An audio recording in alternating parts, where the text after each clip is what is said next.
In this video, I'll show you how to add or delete fields in Mailchimp step by step so you can keep your audience data organized and customized the way you want it. Whether you need a new field for collecting extra subscriber information or you want to remove an outdated field, this guide will walk you through the process clearly and quickly. If this tutorial helps you out, don't forget to hit like and subscribe for more simple software walkthroughs just like this.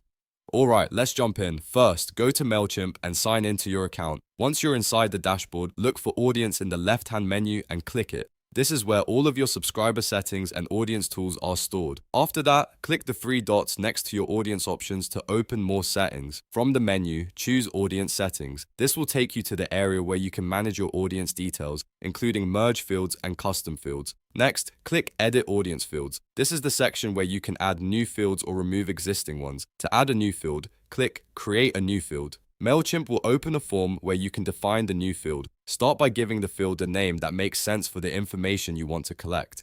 For example, you might name it something like company, phone number, or birthday, depending on your needs. Then, open the data type dropdown and then choose the correct field type.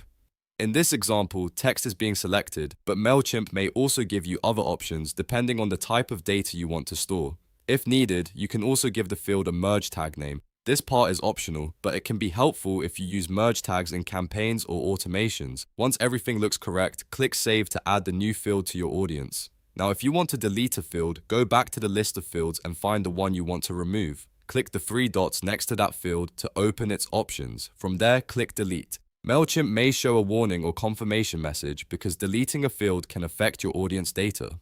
If that happens, tick the box that says I understand to confirm that you know what this action will do. Finally, click Delete again to complete the removal, and that's it. You've now learned how to add a custom field in Mailchimp and how to delete one when you no longer need it.